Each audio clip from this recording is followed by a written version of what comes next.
জয় যিশু। শুক্রবার good Friday আমাদের সকালে হবে 10:30 থেকে। আর যেরকম আমরা বলেছিলাম যে আমরা কী করবো, এইবারে গুড ফ্রাইডেতে আমরা বাক্য শুনবো না, আমরা যীশু খ্রিস্টের সিনেমা দেখবো, তাই তো? ওইটা আমাদের ব্যবস্থা হয়ে গেছে। তো এই শুক্রবার 10:30 থেকে সার্ভিস হবে, মানে আরাধনা শুরু হবে 10:30 থেকে। আমরা টাইমে চলে আসার চেষ্টা করবো। যিশু আসেন, প্রার্থনা আসে। মঙ্গলময় পিতা, তোমার ধন্যবাদ করি আজকে দিনের জন্য, এই সময়ের জন্য। পিতা পরমেশ্বর, আজকে দিন তুমি সৃষ্টি করেছো, জীবিত রেখেছো, আমাদের প্রত্যেকে এই স্থানে একত্রিত করেছো। প্রভু যিশু, তোমার ধন্যবাদ করি, প্রার্থনা করি এখানে উপস্থিত প্রত্যেক ব্যক্তির হৃদয়কে তুমি স্পর্শ করো, আমাদের হৃদয়কে খুলে দাও, আত্মিক কানকে খুলে দাও, সেটা তোমার বাক্যকে আমরা শ্রবণ করতে পারি, বিশ্বাস করতে পারি, জীবনে পালন করতে পারি। তোমার বাক্য পদ্ধতি সমাজের জীবনে ফসল নিয়ে আসো। 30 গুণ, 60 গুণ, 100 গুণ আমার সুধার তোমার কাছে সমর্পণ করি। পবিত্র আত্মা, তুমি ব্যবহার করো, কথা বলো।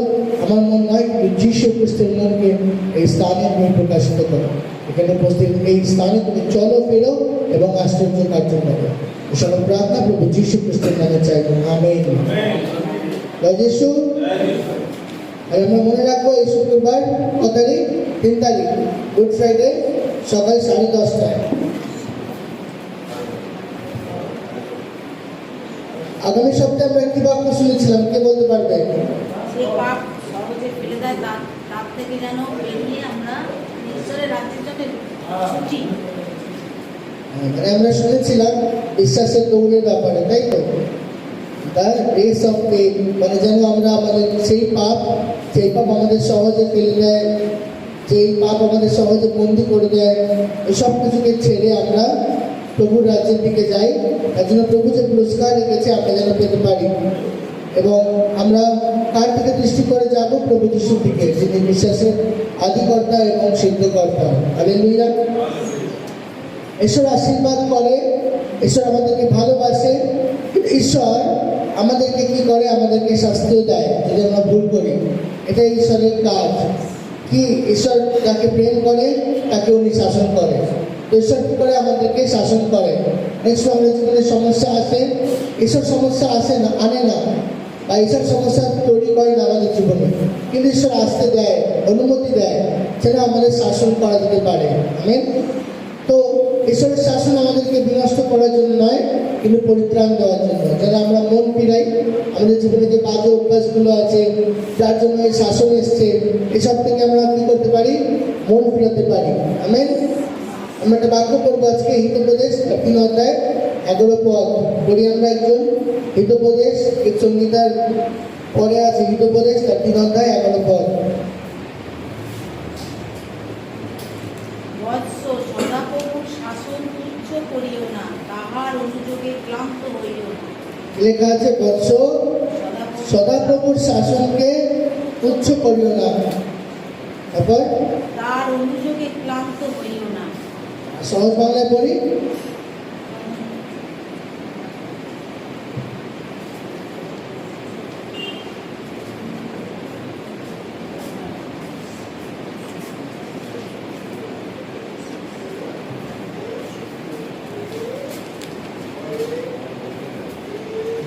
পড়ি কয়েকজন। কত পদ ছিল যেন? 3 অধ্যায় 11 পদ। ছেলে আমার, সদাপ্রভুর শাসন অগ্রাহ্য করো না, তিনি বকুনি দিলে তা তুচ্ছ করো না। লেখা আছে যে আমরা ঈশ্বরের শাসনকে অগ্রাহ্য না করি, মানে তুচ্ছ না করি। আর 11 পদের লাস্টে লেখা আছে কি, তার সে আমাদেরকে যখন শাসন করে, ওইটাকে আমরা মানে এরকম করি না কি যে শুনবো না, এরকম না, আমরা যেন শুনি। তোর মানে এটা যে ঈশ্বর আমাদেরকে শাসন করে, আর ঈশ্বর আমাদের কি করে? কারেক্ট করে, মানে সুধারে। এমনিতে কি বলে? মানে ঠিক করে। যেটা আমাদের খারাপ আছে ওইটাকে ঈশ্বর পরিবর্তন করে। ঈশ্বর চায় আমাদের জীবনে সুধার আসুক, তার জন্য ঈশ্বর আমাদেরকে শাসন করে। আমেন। কিন্তু মানুষ কি ভুল করে? মানুষ ঈশ্বরের শাসনকে তুচ্ছ করে, ওইটাকে কান দেয় না, ওইটাতে পরিবর্তন হতে চায় না। বাইবেল লেখা আছে যদি আমরা ঈশ্বরের শাসনকে তুচ্ছ করি, কান না দিই, এটা আমার জন্য ভালো নয়, এটা আমার জীবনে মন্দ নিয়ে আসবে। তারপরে পড়ি 12 পদ। কারণ বাবা- কারণ বাবা যেমন তার প্রিয় ছেলেকে ভীষণ বকুনি দেয়, ঠিক তেমনি সদাপ্রভু যাকে ভালোবাসেন তাকেই বকুনি দেন। হালেলুয়া। ঈশ্বর কেন আমাদেরকে শাসন করে? কারণ ঈশ্বর আমাদেরকে প্রেম করে। যেরকম আমাদের বাবা মারা কি করে? আমাদেরকে বকে, ভুল কিছু করলে বকে, মারে, তাই তো? ঠিক সেরকম ভাবে কি লেখা আছে? ঈশ্বর কি করে? যখন আমরা কিছু ভুল করি, ঈশ্বর আমাদেরকে শাসন করে, কারণ তিনি আমাদেরকে প্রেম করে। তবে লেখা আছে তিনি আমাদের পিতা, তিনি আমাদেরকে পিতা, তিনি আমাদের সৃষ্টি করেছেন এবং তিনি আমাদেরকে প্রেম করেন, তাই জন্য তিনি আমাদেরকে শাসন করেন। যদি এরকম বাবা মা হয় যে বাচ্চা যা ইচ্ছা করে, শাসন করে না, তো বাচ্চা বড় হয়ে ভালো হতে পারবে না, বাচ্চা ভুল পথে চলে যাবে। আর বাবা মাও কিরকম, যে বাচ্চাকে শাসন না করে, বাবা মাকে তার ডিউটি করার দরকার আছে। সেরকম ঈশ্বর এরকম পিতা যে আমাদেরকে প্রেম করে, তাই উনি কি করে? আমাদেরকে শাসন করে। আমেন। ঈশ্বর আমাদের প্রত্যেককে শাসন করে, কিন্তু শাসন কখন হয়? যখন আমরা ভুল করি বা ভুল পথে যাই, তো ঈশ্বর আমাদের কি করে? শাসন করে। আর ঈশ্বরের শাসন আমাদেরকে বিনষ্ট করে না, আমাদেরকে নষ্ট করার জন্য নয়, কিন্তু যেন আমাদের জীবনে সুধার আসে, মানে পরিবর্তন আসে, আমরা মন ফিরাতে পারি। তার মানে সমস্যা ঈশ্বর নিয়ে আসে না, কিন্তু সমস্যাকে ঈশ্বর আসতে দেয় যেন আমরা কি করতে পারি? পরিবর্তন হতে পারি, আমাদের জীবনকে চেঞ্জ করতে পারি, আমাদের জীবনকে বদলাতে পারি। যদি আমরা না বদলাই, যেন না পরিবর্তন হই, তখন এই তার মানে কি? এই শাসনকে আমরা তুচ্ছ করছি, এই শাসনে আমরা কান দিচ্ছি না। আমেন। তো আমাদের কি করা উচিত? আমাদের শাসনে কান দেওয়া উচিত। হালেলুয়া। আমরা একটা বাক্য পড়ি, যোগ 5 অধ্যায় 17 পদ। যোগ 5 অধ্যায় 17 পদ।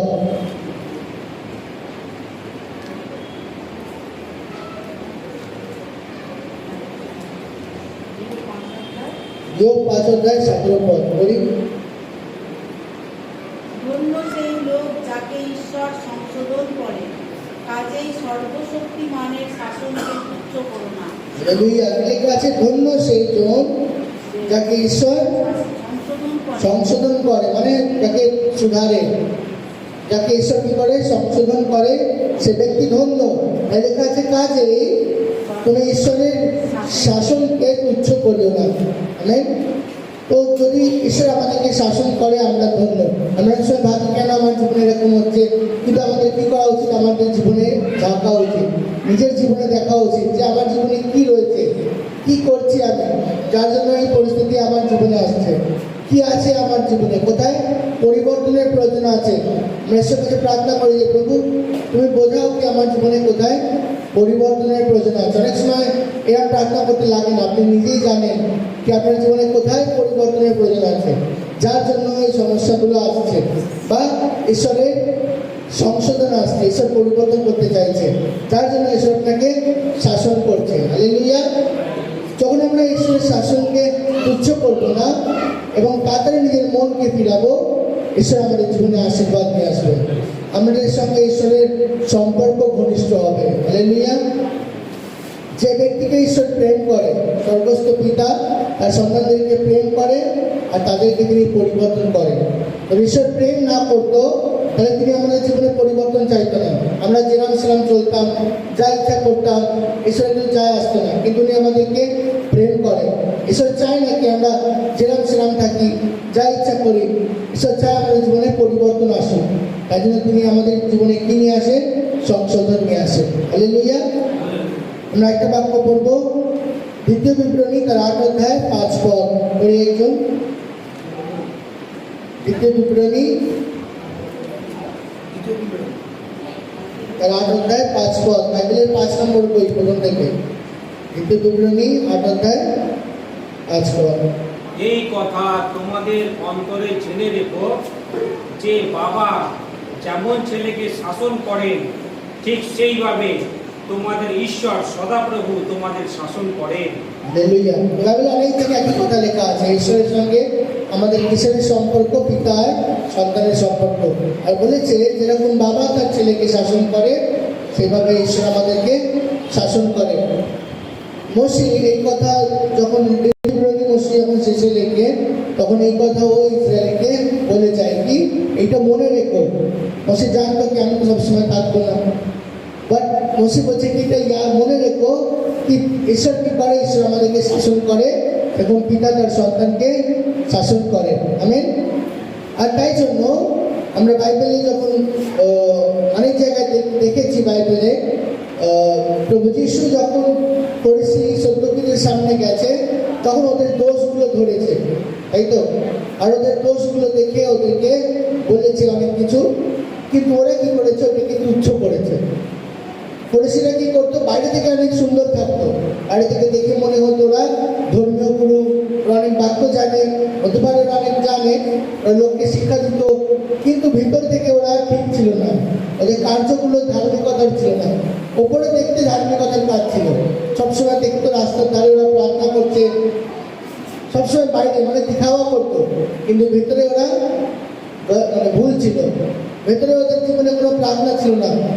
বাইবেল লেখা আছে কি ওরা রাস্তার চৌরাহে দাঁড়িয়ে মানে চৌমাথায় দাঁড়িয়ে প্রার্থনা করতো, কিন্তু প্রভুর সঙ্গে সম্পর্ক ঠিক ছিল। প্রভু যীশু বলেছিল কি তোমরা কি করো, পাত্রের বাইরেটা পরিষ্কার করো, যদি ভিতরে পাত্র পরিষ্কার না হয় তাহলে ও আপনি ওটাই ব্যবহারের যোগ্য নয়। আপনি কারোর বাড়িতে গেছেন, আপনাকে চা দিয়েছে, কাপটা যখন নিয়ে আসছে আপনি ভাবছেন অনেক সুন্দর দেখতে, কাপটা দেখতে ভালো, বাইরে খুব পরিষ্কার, বাট আপনাকে যখন চা দিয়েছে এত একটু যতটা থাকে কাপ ওর থেকে একটু কম থাকে, তাই তো? প্রতিদিন গায়ে পড়বে। তো আপনি ভেতরে যখন দেখছেন কাপটার গাটা পুরো হলুদ হয়ে গেছে, তো আপনি কি করবেন, খাবেন? আমি সাদা কাপে চা খেতে ভালোবাসি। আমার বাড়িতে কিছু আমরা অনেক সময় কাপ কিনি, কেন ওটা অনেকের ইচ্ছা হয়, আমরা কাপ কিনি অনেক বেশি, তো সাদা কাপের ভালো লাগে, কিছু লেখা না, কোনো আঁকা না, কোনো ছবি না, পুরো প্লেন হোয়াইট, পুরো সাদা। তো যাই হোক, তো আমার বাড়িতে এরকম কাপ আছে পুরো সাদা, তো ওটাকে কি ভালো করে মাজতে হয়, কেন? যাতে কোনো দাগ লাগ না থাকে, যদি দাগ থাকে তাহলে আমরা খাবো না। তো আপনাকে কারোর বাড়িতে গেছেন, আপনাকে সাদা কাপে চা দিয়েছে, বাইরেটা দেখতে অনেক পরিষ্কার, আর যখন ভেতরে দেখছেন তখন কি মধ্যে দাগ, আপনি খাবেন? খাবেন? আপনি বলবেন না আমার অ্যাসিড হয়েছে, আমি আজকে চা খাবো না, ঠিক আছে? তো সেরকম সত্য কি পরিষ্কার কি করতো, বাইরে থেকে অনেক পরিষ্কার কিন্তু ভিতরটা ওদের নোংরা।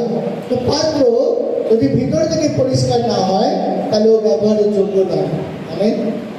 সেরকমই এসব চায় শুধু আমাদের বাইরে নয়, আমাদের ভিতর পরিষ্কার হোক, আমাদের অন্তর পরিষ্কার হওয়া দরকার। হালেলুয়া। তাকে ঈশ্বর যখন ঈশ্বর কি দেখে, আমাদের অন্তর দেখে, ঈশ্বর বাইরে দেখে না কি আমি কিরাম ড্রেস পরে আছি, কি আমি চার্চে কতক্ষণ প্রার্থনা করতে পারছি, এটা ঈশ্বর দেখে না। ঈশ্বর দেখে কি আমার হৃদয় কিরাম, আমার হৃদয় তাকে ভালোবাসে কিনা, আমেন, আমার হৃদয় পরিষ্কার কিনা, নাকি আমার হৃদয়ের মধ্যে ছাল আছে। তো আমার হৃদয় পরিষ্কার হওয়া চাই, সাফ হওয়া চাই। আর যদি না হয় তখন ঈশ্বর আমাদের কি করে, ঈশ্বর আমাদেরকে শাসন করে। হালেলুয়া। ঈশ্বর আমাদেরকে সংশোধন করে। ঈশ্বরের বাক্য বলে যেন এই সংশোধনকে আমরা তুচ্ছ না করি, ওতে আমরা কান দিই, আমরা এটাকে নিজের জীবনে গ্রহণ করি। হ্যাঁ প্রভু, এটা আমার জীবনে ভুল আছে, আমি এটা চেঞ্জ করতে চাই, আমি পরিবর্তন হতে চাই। আমেন। যখন আমরা ইচ্ছুক হব পরিবর্তন হওয়ার, তখন ঈশ্বর আমাদেরকে সাহায্য করবে। কিন্তু যদি আমরা না চাই, আমরা আমাদের কাপের ভেতরটা নোংরাই রাখতে চাই, তাহলে ওটা আমাদেরই সমস্যা হবে। যদি আমরা নোংরা পাত্রে খাবো তাহলে আমরা অসুস্থ হয়ে যাবো। তো আপনি যদি বাড়িতে ভাত খান ডেলি থালায়, আপনি ভাবলেন থালাটাকে জল দিয়ে ধুয়ে নেবো, জল দিয়ে ধুয়ে তো দাগ চলে যায়, ওটা পরিষ্কার হয়। ওকে কি দেওয়ার দরকার আছে, এটা দেয় ডিশওয়াশার, মানে যাই দেয় ওই যেটা দেশ পরিষ্কার হয় ওটা দিয়ে ওকে পরিষ্কার করার দরকার আছে। যদি না দিই তাহলে ওর জার্মস মরবে না, তাই না? আপনি ভাববেন জল দিয়ে ধুয়ে নেবো, ডেলি খাবো, কি হবে? আপনার পেট খারাপ হবে, আর ডক্টর 1000 টাকা দিয়ে নেবেন, ডাক্তার দেখাবেন, ওষুধ কিনবেন, আপনার 1000 টাকা খরচা হয়ে যাবে। কিন্তু যদি আপনি ডেলি পরিষ্কার করবেন, খাবেন, তো আপনি সুস্থ থাকবেন। আমেন। সেরকম ভাবে আপনার ভিতর পরিষ্কার হওয়া দরকার আছে। শুধু দেখতে পরিষ্কার নয়, আপনার ভিতর, আপনার হৃদয় পরিষ্কার হওয়া দরকার আছে। আর বাইবেলে লেখা আছে ঈশ্বর কি করে, ঈশ্বর আমাদের হৃদয়ের পরীক্ষা করে। বাইবেলে বলে কি হৃদয়কে যাচনে वाला परमेश्वर, মানে কিরাম ঈশ্বর সে হৃদয়কে পরীক্ষা করে, সব সময় কি হৃদয় পরিষ্কার কিনা। ঈশ্বর আমাদের জীবনে পরীক্ষা নিয়ে আসে, আর ওই পরীক্ষাতে যখন আমরা ভুল করে নিই তখন এটা প্রকাশ হয়ে যায় যে আমার হৃদয়ে কি আছে। ধরুন যদি আমরা এক্সাম্পল দিই, আমাদের জীবনেও যখন আমরা বড় হতে চাই, যারা স্কুলে পড়ে ওরা পরীক্ষা দেয়, পরীক্ষা ছাড়া ওরা বড় হতে পারে না। যখন বাবুর রেজাল্ট বেরিয়েছিল ক্লাস 3-তে, আমরা তো গেলাম রেজাল্টের দিন, গার্জেনের হাতে রেজাল্ট দেয়। তো ক্লাসে একটা বাচ্চা ফেল করে গেল, তো বাবা মা এসেছিল, তো মাকে বললো যে না, একে ক্লাস করে ওঠানো যাবে না, ফেল করে গেছে, সব কিছুতে 40-এর নিচে মার্কস পেতে, তো এ ক্লাস করে যাবে না। তো বাচ্চাটা কেন যেতে পারলো না, কেন যেটা দরকার ছিল এই মার্কসও পাইনি, কাজে ক্লাস করে যায়নি। সেরকমভাবে আমাদের জীবনে এসব পরীক্ষা নিয়ে আসে। যদি আমরা চাই কি আর্থিকভাবে আমাদের বৃদ্ধি হবে, তো আমাদের এই পরীক্ষায় পাস হওয়া চাই। ঈশ্বরের বাক্য যা বলে, যখন আমরা সেভাবে চলি, তখন আমাদের জীবনে আর্থিক বৃদ্ধি আসে। ঈশ্বর আমাদের জীবনে সমস্যা নিয়ে আসে না, কিন্তু ঈশ্বর অনুমতি দেয়, পরীক্ষা আসতে দেয়, যেন এই পরীক্ষায় আমরা উত্তীর্ণ হতে পারি, আমরা পরিবর্তন হতে পারি, আমরা সংশোধন হতে পারি। তাই ঈশ্বর আমাদের জীবনে শাসন নিয়ে আসে। আমেন। ধরুন কোনো ব্যক্তি আছে যে আগে খুব নেশা করতো, এবার ও সিদ্ধান্ত নিয়েছেন যে আমি নেশা আর করবো না, আমি এসব ছেড়ে দেবো। তো এবার ওর একটা বন্ধুর বাড়িতে জন্মদিন করেছে, জন্মদিনে গেছে, আরও সব বন্ধুরা এসছে। বাকি বন্ধুরা তো অবিশ্বাসী, প্রভুকে জানে না, সব কিছু করে, ওদের কাছে সব কিছু নর্মাল। কিন্তু যেই ব্যক্তিটা প্রভুকে জেনেছে আর এখন সিদ্ধান্ত নিয়েছে যে আমি এটা আর করবো না, ওর কাছে তো ওটা নর্মাল নয়। জানে যদি এটা আমি করবো, তাহলে আমি আবার প্রভুর বিরুদ্ধে পাপ করবো। আমি ভুল করলাম, তার চেয়ে বড় কি আমি প্রভুর বিরুদ্ধে পাপ করছি। প্রভুর বাক্য এরকম বলে না, কিন্তু বাকি বন্ধুরা তো করছে, ওখানে বসে আছে, ওরা ওকে বলবে। যদি ওই ব্যক্তিটা সেদিনকে এই কাজটা করে নেয়, তাহলে ওয়াপিস হেরে গেল, ও আবার নিজের দুর্বলতায় চলে গেল। কিন্তু সেই দিন যদি ও না করতে পারে, আর যতক্ষণ ওখানে থাকবে, 2 ঘন্টা 3 ঘন্টা 4 ঘন্টা ওই ধৈর্য ধরে থাকতে পারে, প্রার্থনা করতে পারে, ধৈর্য ধরে থাকতে পারে, এর মাঝখানে বসে দ্বিতীয়বার যখন আবার কোনো জীবনে পরীক্ষা আসবে, এই পরীক্ষার কাছে সহজ হয়ে যাবে। যতদিন এই পরীক্ষায় ও পাস করবে না, ততদিন দুর্বলতায় জীবন যাবে।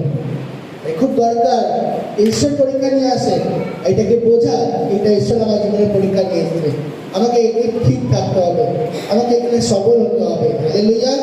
ঈশ্বর আমাকে শাসন করছে, ঈশ্বরের বাক্য যেরকম বলে ওইটা আমি করি। পরীক্ষা সব সময়ের জন্য নয়, পরীক্ষা কিছু সময়ের জন্য, তারপর ঈশ্বর পুরস্কার দেবে। হালেলুয়া।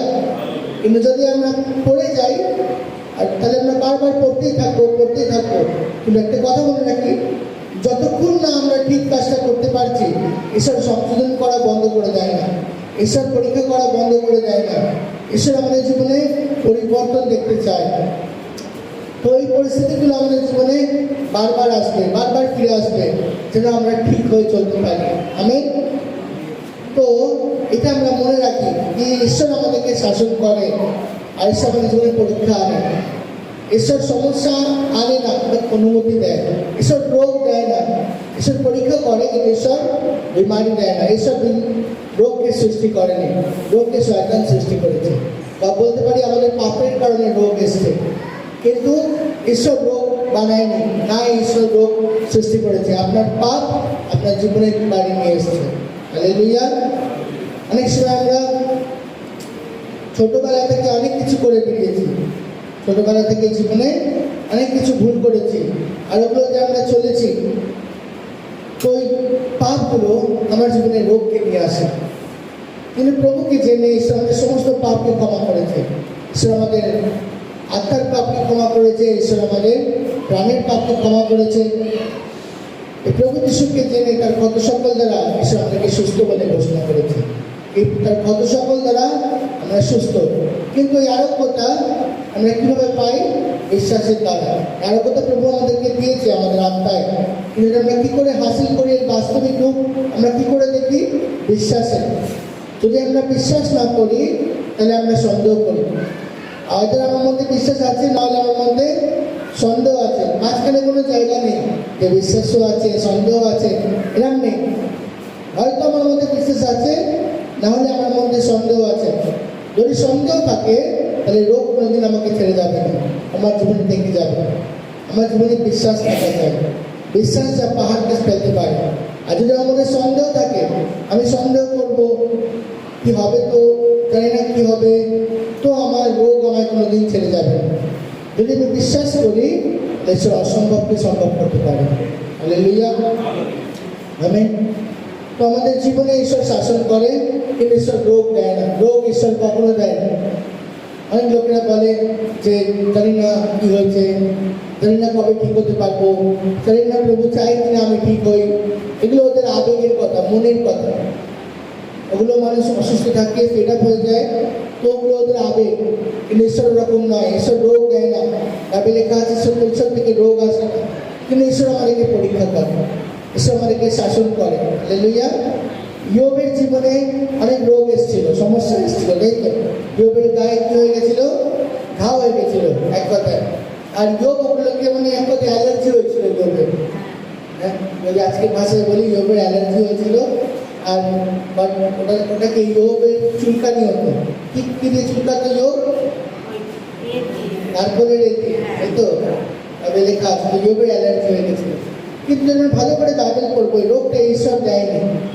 কে নিয়ে এসেছিল ওর জীবনে? শয়তান নিয়ে এসেছিল। শয়তান বলেছিল যে আমি ওকে পরীক্ষা করবো, ও তোমাকে ছেড়ে দেবে। তো ঈশ্বর বলে তুমি ওকে পরীক্ষা করতে পারো, কিন্তু ওর প্রাণ তুমি নিতে পারো না।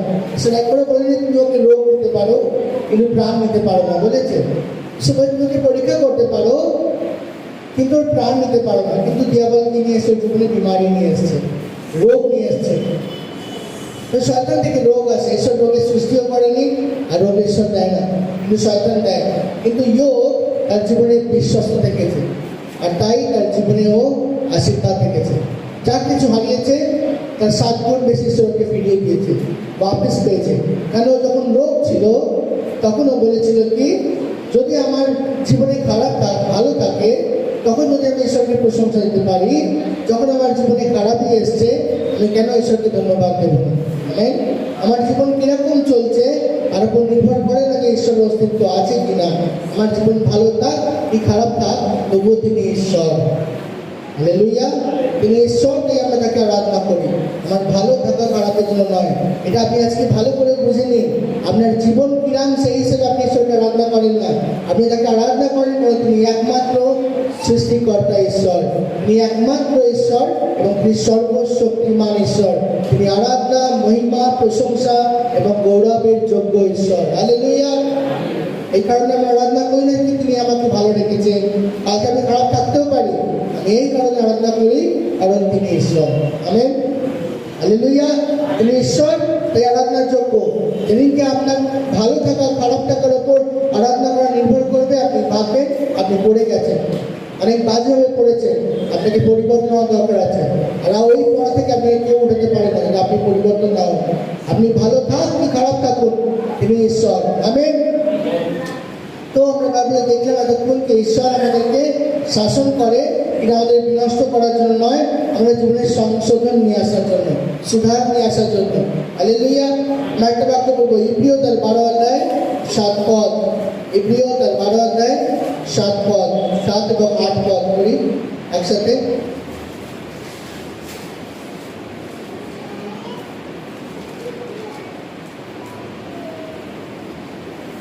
তোমরা এইসব কষ্ট শাসন হিসেবে ভোগ করছো।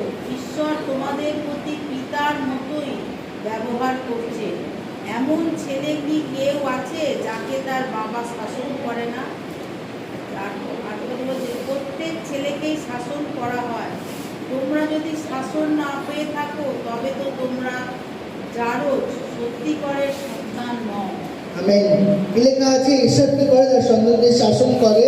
কারণ যে শাসন পায় না, ওখানে একটা কথা লেখা আছে জারদ, তার মানে হলো ইংলিশে বলে ইললেজিটিমেট, মানে কি ওর সন্তান নয়। একটা বাংলা ওয়ার্ড আছে, সেটা আমি বলতে চাই না। মানে এটার মানে হলো কি ওটা ওর ছেলে নয়। যে যদি কারোর বাবা কোনো ছেলেকে মানুষ করে আর ও নিজের ছেলে না হয়, ওকে শাসন করবে না। আপনি আপনার পাশের বাড়ির লোকের ছেলেকে শাসন করবেন? আপনি আপনার ছেলেকে শাসন করবেন। ঠিক সেরকম ঈশ্বর আমাদেরকে শাসন করে, তাই একটা প্রমাণ কি আমরা তার সন্তান। আমেন।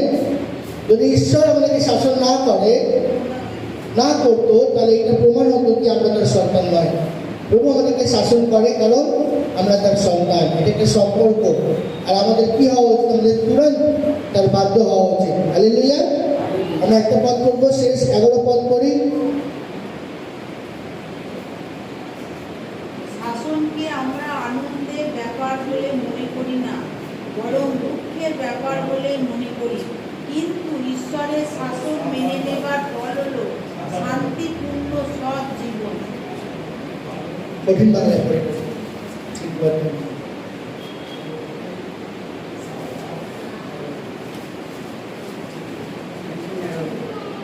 কোনো শাসনই আপাতত আনন্দের বিষয় বোধ হয় না, কিন্তু দুঃখের বিষয় বোধ হয়। তথাপি তদ্বারা যাহাদের অভ্যাস জন্মিয়াছে, তারা পরে তাহাদিগকে ধার্মিকতার শান্তিযুক্ত ফল প্রদান করে। হালেলুয়া। কি লেখা আছে? কোনো শাসনই আনন্দ দেয় না, শাসন দুঃখজনক বা ব্যথা দেয়। যখন ঈশ্বর আমাদেরকে শাসন করে আমাদের দুঃখ হয়, মানে কি আমাদের কষ্ট হয়। কেন? আমাদের ইচ্ছার বিরুদ্ধে আমাদের কাজ করতে হয়, আমাদের মাংসকে ক্রুশে চড়াতে হয়। তো তখন ঈশ্বর শাসন করে, ওটা আনন্দ দেয় না, ওটা দুঃখ দেয়। কিন্তু লেখা আছে যে ব্যক্তি এই শাসনকে সহ্য করে এবং তার প্রতি নিজেকে সমর্পণ করে, ঈশ্বরের বাক্যের বাধ্য হয়, সে ফলস্বরূপ কি পায়? ঈশ্বরের ধার্মিকতার পুরস্কার পায়। আমেন। তার জীবনে কি দেখতে পায়? ঈশ্বরের ধার্মিকতার ফল দেখতে পায়, যা হলো শান্তিজনক। আমেন। শান্তিজনক ধার্মিকতার ফল তার জীবনে দেখতে পায়। তখন ঈশ্বর আমাদেরকে শাসন করে, আমাদের জন্য আনন্দ দেয় না, আমাদের জীবনে দুঃখ নিয়ে আসে। যদি তার প্রতি আমরা সমর্পণ করি, ওই শাসনের প্রতি আমরা সমর্পিত হই, বাধ্য হই, ওটা আমার জীবনে কি নিয়ে আসবে? ধার্মিকতার ফল, যা শান্তিজনক। আমেন। আমরা জগতে অনেক সময় লোকেরা দেখতে পাই কি লোকেদের জীবনে অনেক সমস্যা থাকে, লোকেদের জীবনে শান্তি থাকে না। অনেক লোকের জীবনে সমস্যা কম কিন্তু শান্তি নেই। জগতের লোককে আপনি জিজ্ঞেস করবেন যে আপনার কি সমস্যা আছে, কেউ কেউ বলবে আমার জীবনে কোনো সমস্যা নেই, কোনো প্রবলেম নেই, আমার সব ঠিক আছে, কোনো দিক থেকে আমার কোনো সমস্যা নেই। কিন্তু এটা ঠিক সমস্যা নেই, কারণ তাদের জীবনে কোনো স্বর্গস্থ পিতা নেই। ওরা হলো এখন অব্দি ঈশ্বর প্রভুকে না বিশ্বাস করে। ওয়ার্ডটা ইংলিশে যেটা বলে সেটা হলো ইললিজিটিমেট। কথাটা শুনতে খারাপ, মানে একটা বাজে ওয়ার্ড আছে, এটা মানে দাঁড়ায়, মানে এক কথায় ওদের কোনো বাবা মা নেই। বাবা মা মানে জগতে তো বাবা মা আছে, কিন্তু ঈশ্বর তাদেরকে নিয়ে সন্তান বলেন। কিন্তু যখন কেউ প্রভুকে বিশ্বাস করে, সেটা জীবনে শাসন নিয়ে আসে, আর কারণ তিনি আমাদের পিতা হন। হালেলুয়া। কিন্তু ঈশ্বর তাদের প্রত্যেককে আহ্বান করেছে, তাদের প্রত্যেককে দত্তক নেওয়ার জন্য তার পুত্রকে বলিদান দিয়েছে। যদি তারা বিশ্বাস করে, মন ফিরায়, যদি তারা বুঝতে পারে যে আমি জীবনের সমস্যা না হলেও আমি একজন পাপী, কারণ আমার জীবনে পাপ আছে। যদি তারা বুঝতে পারে যে আমার পাপ থেকে আমি মন পেতে চাই, তাহলে উদ্ধারকর্তা একমাত্র একজন যীশু খ্রিস্ট। তার রক্তের দ্বারা তাদের পাপ উদ্ধার হতে পারে এবং তারা ঈশ্বরের সন্তান হতে পারে। আমেন। এবং যখন আমরা ঈশ্বরের সন্তান হই, ঈশ্বর আমাদেরকে শাসন করে, আর পুরস্কারে কি দেয়? শান্তিজনক ধার্মিকতার ফল। আমেন। এটা আমাদের আত্মায় আমরা গ্রহণ করি। এমন শান্তিটা জগৎ দিতে পারে না।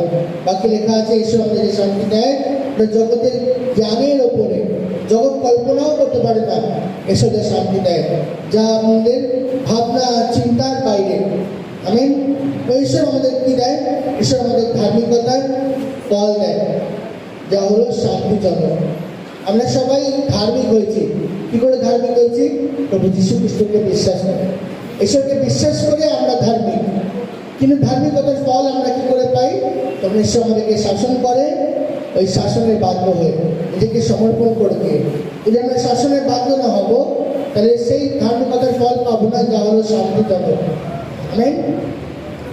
আমরা প্রত্যেকে ধার্মিক, কিন্তু আমাদেরকে ধার্মিকতার ফল চাই। যেরকম একটা কথা বলি, আপনার বাড়িতে একটা আম গাছ বসালেন, তো আপনি বলবেন লোককে কি আমার কাছে আম গাছ আছে, কি আছে? কিন্তু শুধু আম গাছ হলে তো হবে না, আম গাছে তো আম হতে হবে। আম গাছ আছে, আম নেই, তাহলে কি লাভ? কোনো লাভ আছে? আপনি বাড়িতে লেবু গাছ নিয়ে এলেন কলমের নার্সারি থেকে, আপনার মধ্যে কাঁচি লেবু হবে, দেখতে ভালো হবে, লোকও দেখবে, আমি গর্বও করবো, আপনার খাবো। কিন্তু আপনি লাগালেন, কিন্তু ফল, আমার বাড়িতে একটা সবেদা গাছ আছে, আজ অব্দি এইটুকু সবেদা,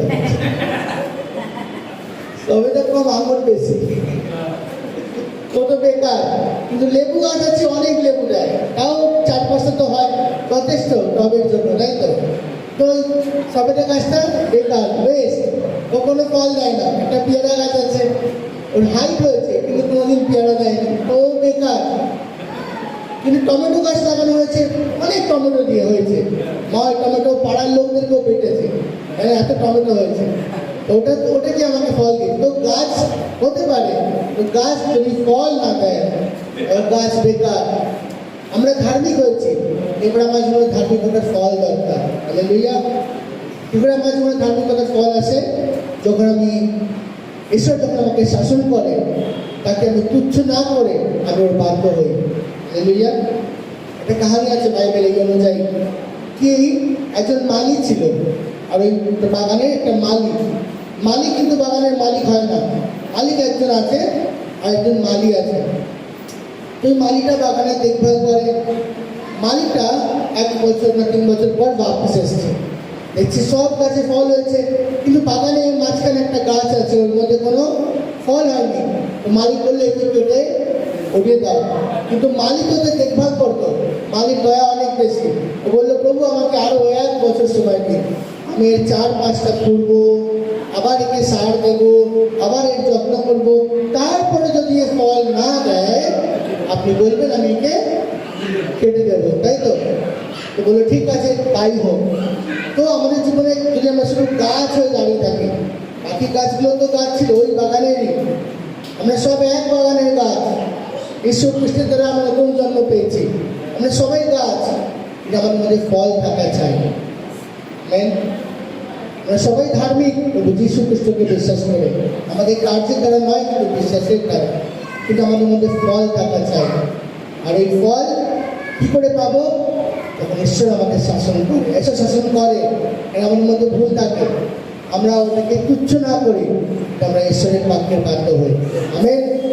আমরা বাধ্য হব, তাড়াতাড়ি বাধ্য হব, দেরি করবো না, ঈশ্বর আমাদেরকে আশীর্বাদ করবে, আমরা ঈশ্বরের আমাদের জীবনের ফল দেখতে পাবো, আমাদেরকে কাটবার প্রয়োজন হবে না। হালেলুয়া। রাজেশু আসি, আমরা প্রত্যেক করে তোলাই শেষ প্রার্থনায় আছি। মঙ্গলময় পিতা, তোমার ধন্যবাদ করি প্রভু যীশু, আজকে দিনের জন্য, এই সময়ের জন্য পিতা পরমেশ্বর, আজকে দিন তুমি সৃষ্টি করেছো, জীবিত রেখেছো, বাঁচিয়ে রেখেছো, আমাদেরকে প্রত্যেককে স্থানে একত্রিত করেছো প্রভু যীশু, তোমার ধন্যবাদ করি। প্রার্থনা করি প্রভু, আমরা প্রত্যেকে যেন ফল গাই তৃপ্ত হতে পারি। আমরা তোমার বিশ্বাস করে ধার্মিক হয়েছি, এবার যেন ধার্মিকতার ফল, তার শান্তি যেন আমাদের জীবনে প্রকাশ পেতে পারে। যখন তুমি আমাদের শাসন করো, তার দুঃখজনক, তার ব্যথাজনক, সেটা আমরা তার প্রতি বাধ্য হই, আমরা সমর্পণ করি। তোমার বাক্য বলে, তখন আমরা সমস্যায় সমর্পণ হই প্রভু যীশু, যখন আমরা তোমার ইচ্ছাকে সমর্পণ হই, তোমার শাসনকে সমর্পণ হই, তখন আমাদের জীবনে ধৈর্য উৎপন্ন হয়, ধৈর্য আর সমস্ত অভাবকে দূর করে। তোমার ধন্যবাদ দিই, তোমার মহিমা, আদর সম্মান তোমার মন্দির, তোমার এই মন্দির থেকে তুমি রাজত্ব করো, তুমি কার্য করো, প্রত্যেক ব্যক্তির জীবনে তুমি অভিষেক করো, প্রত্যেক ব্যক্তি ভবিষ্যবাণী করো প্রভু, যেমন তোমার বাক্য লেখা আছে জোয়েল তার 2 অধ্যায় প্রভু যীশু, তোমার শেষ সময় তুমি প্রতিজ্ঞা করেছো এবং বলেছো প্রত্যেকের ওপরে তোমার আত্মাকে তুমি ঢেলে দেবে। তোমার ধন্যবাদ দিই যে এই মন্দিরকে তুমি বেঁচেছো, তোমার আত্মাকে তুমি ঢালো পিতা, তোমার ধন্যবাদ দিই, আদর সম্মান মহিমা তোমায় দিই, স্তুতি প্রশংসা তোমায় করো, তুমি আরাধনার যোগ্য, গৌরবের যোগ্য, কেন প্রত্যেক ব্যক্তিকে আশীর্বাদ করো, সঙ্গে থাকো সর্বত্র। মন্দির প্রভু তুমি রাজা, তুমি আশার মধ্যে হাতকে তুলি, ঈশ্বরের আশীর্বাদকে গ্রহণ করি। সদাপ্রভু আপনাকে আশীর্বাদ করুক এবং রক্ষা করুক, সদাপ্রভু তার মুখকে আপনার দিকে ফেরাক এবং অনুগ্রহ করুক, সদাপ্রভু তার মুখে তৃপ্তিকে আপনার দিকে চমকাক এবং শান্তি দান করুক, যীশু খ্রিস্টের নামে আমেন, আমেন, আমেন। আশীর্বাদ করতে সহকারে